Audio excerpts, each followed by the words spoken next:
Bienvenue au chemin de vie 4 sur la chaîne de Théa, thérapie holistique, d'épanouissement et d'accomplissement pour cet horoscope onomantique du 25 mai, c'est-à-dire aujourd'hui. 25 mai au 6 juin. Alors, la présentation que vous voyez ici, je suis désolée si vous entendez l'avion de chasse qui vient de passer. Il passe. Voilà, donc les cartes que vous avez ici sont, comme je le dis à chaque fois, dues à des calculs astronumérologiques que j'ai mis en place. Voilà, j'ai changé de présentation, ça s'appelle le tarot du monde parce que je trouvais que ça me parlait plutôt bien, j'avais envie d'essayer, toujours avec le tarot de Marseille. Et ici, il n'y a pas de carte car c'est la même que celle qui est au centre. Voilà, alors je vais commencer donc pour cet horoscope du 25 mai au 6 juin, pour vous les chemins de vie 4, donc ça dure presque 2 semaines. Vous êtes régi par Mercure. Mercure, planète de la communication, planète de l'ouverture, planète des transactions commerciales. C'est vraiment une planète de l'intellect, de l'esprit. C'est vraiment comment dire, c'est la planète de la communication, mais aussi des nouvelles. On peut attendre des nouvelles avec Mercure, des résultats, sous forme de messages, de lettres, de mails, enfin tout ce qui a le mot communication en gros, hein, d'accord, tout ce qui est lié au mot communication. Et ça nous parle aussi de contact avec des jeunes enfants, des contacts avec les jeunes enfants, et puis attention, à chaque fois que je le dis, à sa communication, ne soyez pas trop superficiel ou maladroit. Voilà, réfléchissez 2 fois avant de parler. Voire même 7 fois. Alors, on va attaquer. L'influence générale donc de ces 2 semaines, pratiquement, c'est l'ermite. L'ermite qui nous parle d'introspection, de solitude. Là, j'ai l'impression qu'on a besoin de se retrouver au calme pour pouvoir mieux réfléchir. Il y a une notion de peut-être de fatigue morale, mais surtout de vouloir comment dire, s'isoler pour pouvoir réfléchir sur soi, d'accord? Là, ici, on parle d'introspection. De connaissance aussi, pour ceux qui veulent se lancer dans la formation.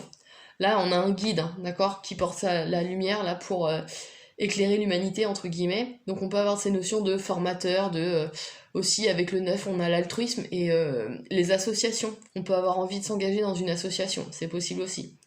Il y a un lien avec, alors, soit avec l'étranger, des contacts avec l'étranger, d'accord, d'autant plus que vous êtes porté par Mercure, donc il peut y avoir des contrats qui se présentent avec l'étranger, ça c'est possible, premier niveau de lecture.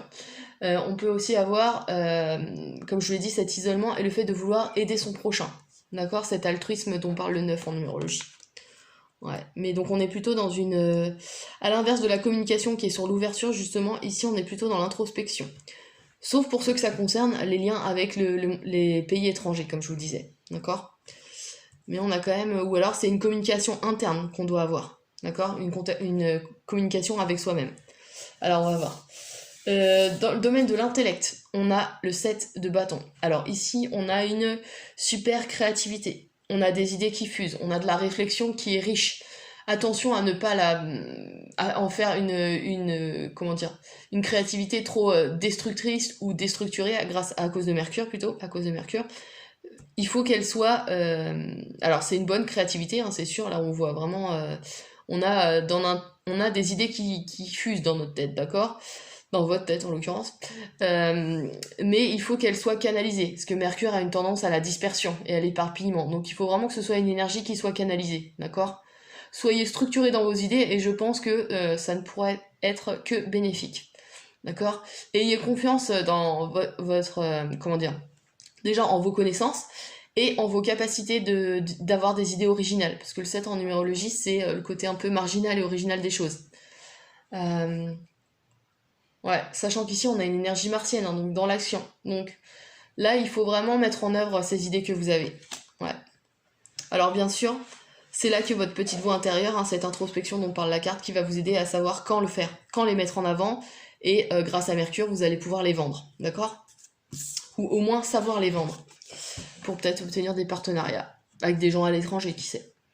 Ensuite, on a le roi de coupe dans le domaine sentimental. Alors, ce roi de coupe nous parle de quelqu'un de très très bon, de très généreux, qui a la maîtrise de ses émotions, c'est-à-dire qu'il n'aime pas à l'excès et il n'aime pas en sous-investissement, vous voyez ? Il est vraiment, il est sûr de ses sentiments et il n'a pas honte d'aimer. C'est vraiment celui qui a découvert que l'amour était... un pouvoir de réalisation, qui avait un pouvoir de réalisation énorme, d'accord ? Et c'est comme ça qu'il est devenu roi. Ouais, mais c'est un roi qui est plein de bonté, qui est généreux. Ça peut aussi représenter un médecin, un conseiller, quelqu'un qui, si c'est pas vous qui êtes porteur de cette énergie, quelqu'un qui a envie de faire le bien, d'accord? Un médecin, un conseiller, comme je vous disais, un thérapeute, enfin voilà, il y a des choses qui peuvent se présenter de cet ordre-là, dans votre entourage affectif, d'accord? Ouais. Ou alors c'est vous qui voulez commencer une formation en lien avec justement l'humain, d'accord? Ici on a les connaissances, on a l'altruisme, c'est possible. Ouais. Sachant que les idées dont on parle ici, c'est peut-être lié à ça, hein, d'accord? Parce que quand on a envie de faire quelque chose qu'on aime, c'est obligatoirement lié à notre cœur. Donc peut-être que ce roi de coupe n'est pas un personnage ni vous-même, mais plutôt une envie, d'accord? Une envie de votre cœur. Voilà. De vous investir pour l'humain. Ensuite, dans le domaine... alors excusez-moi, le domaine de la créativité, de l'énergie sexuelle aussi, bah là on est plutôt dans l'isolement, donc si on parle de sexualité, c'est plutôt... oui, voilà. Hein, on est plus sur la réserve dans la réflexion que dans l'action. Là, dans la créativité, on a ce 9 qui nous parle de... comment dire? Je réfléchis. Comment je pourrais vous l'expliquer? On a ces connaissances intérieures qui nous font justement imaginer d'autres choses. Vous voyez, c'est comme si c'était... la base, c'était ça. C'est vos connaissances, vos aptitudes, vos expériences qui ont permis d'acquérir cette sagesse dont parle cette carte. Hein. C'est vraiment le sage par excellence, l'ermite. Cette sagesse qui vous permet justement d'avoir de nouvelles idées dont on parle ici et peut-être de mettre en action justement ces nouvelles idées. Donc ça, c'est plutôt pas mal, parce que la créativité, c'est l'élan aussi, hein. C'est vraiment la forme concrète qu'on peut donner à une idée. Ici, on les a, les idées. Donc là, il est peut-être temps de les mettre en action pour pouvoir éclairer le monde. Ouais, c'est peut-être le message dans cette position de cette carte. Alors, je vais regarder l'influence... Ah, influence planétaire, on a... attendez. Ouais, on a Neptune. Neptune qui nous parle de grands élans. Vraiment lié à l'humain, mais à l'humain dans son sens le plus large. Donc là, il y a peut-être une notion d'investissement, d'engagement vis-à-vis de l'humain, j'ai l'impression. Vous avez envie de vous rapprocher de quelque chose de plus grand que vous-même, entre guillemets. Et ça, c'est plutôt pas mal. Enfin, ouais. Ensuite, dans le domaine matériel, on a le 6 de bâton. Et ben, moi qui parlais d'engagement juste avant, ici on l'a. Là, on parle de... Alors déjà, dans son sens premier, le 6, c'est la beauté, c'est l'esthétisme. Là, on a atteint avant le 7, on a cette beauté-là qui est réalisée un petit peu, mais bon, bien sûr, qui nécessite de l'évolution, hein, on l'a juste après. Mais là, on a une beauté, un esthétisme, déjà trouver une harmonie, d'accord, dans sa vie. Là, on est dans le domaine matériel, donc c'est des énergies concrètes. Donc là, on est en harmonie avec sa vie, d'accord ?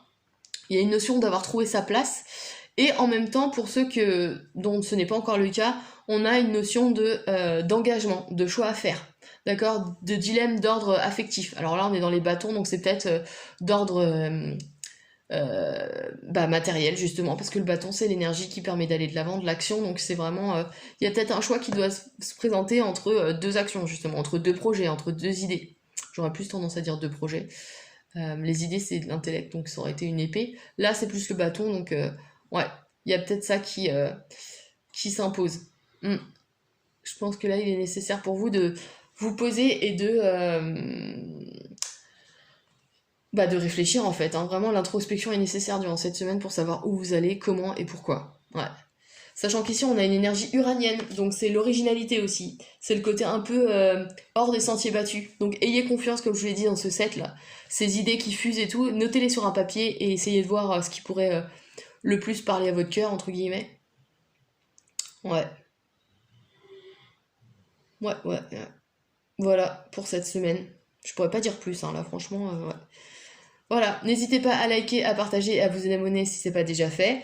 N'oubliez pas que je propose des accompagnements et des analyses sur mon site internet www.ta-accompagnement.com et je vous dis à dans 2 semaines pour l'horoscope du 7 juin.